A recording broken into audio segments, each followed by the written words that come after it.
up everyone? Carlton here again from Eternal Fitness, and I'm going to try and keep this video a little casual.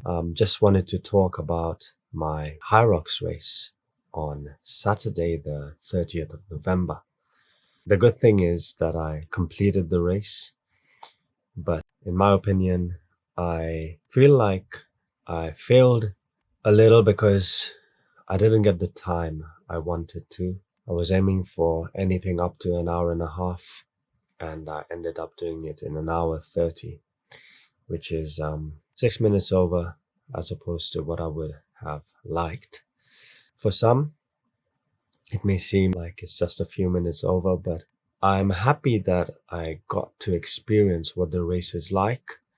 I got to just experience the whole event, and it was definitely a very positive event, something like I've never been to before. So that was really positive, and I completely enjoyed it. That being said, I felt like I had a lot more to give on the day, and I couldn't. After the first station, after the ski erg, for some reason, I started cramping up in my legs. So on the ski erg, I was using a bit of a hip hinge movement to kind of preserve the quads for the sled push and for the remainder of the race, for the runs especially.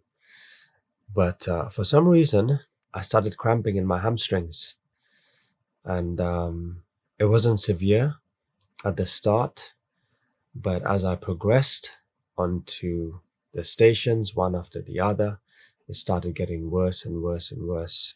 Was I hydrated well enough? Well, I think I was.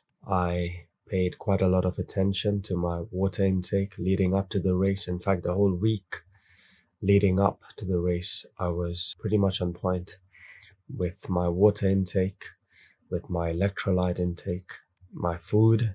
I kept it pretty consistent, tried not to take in anything different other than I did have some maple syrup on the day, had a little bit more honey. But one of the things I didn't take into consideration perhaps was my body heating up quite a bit. I did find that during this particular race, I was really, really hot.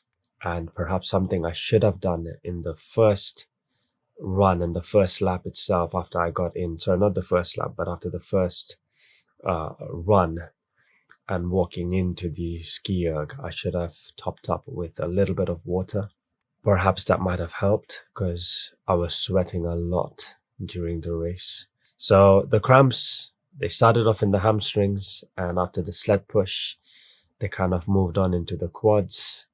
And most of my legs, to be honest, were pretty severely cramped up by the time I got to the farmer carries. I do not know how I got the farmer carries in. I got to the farmer carry station, and I tried to bend down to chalk my hands up, and I literally couldn't squat down to get the chalk on my hands. It was painful. It was really, really painful. But it is what it is. It happened on the day. It didn't happen during my preparation, during the simulation. I didn't have any of that. So perhaps if I did, it would have helped to better prepare. Perhaps I could look into maybe, I don't know, having more electrolytes or having a lot more water. Also planning to intake a lot more water during my race, and perhaps also pour some water on my body, on my head, to help to cool the body down. Anyway, these are things to consider for my next race, because I had already decided if I fail to get the time that I wanted, which is up to an hour and a half, I will give it another go.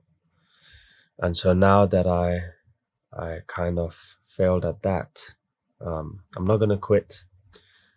I'm going to try and give it another shot, God willing. And I'll put in the work again. You know, I wasn't going in unprepared. I did spend the last 12 weeks trying to improve my cardiovascular fitness, trying to improve my running. I will say that I tried to get in 2 to 3 sessions a week of running, and perhaps I need more.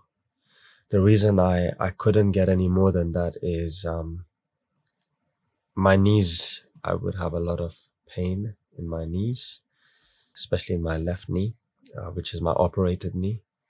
It's where I had my ACL reconstruction done. About a year back, I also had really bad plantar fasciitis in both my feet, but more in my left foot. Perhaps my running technique is not the best.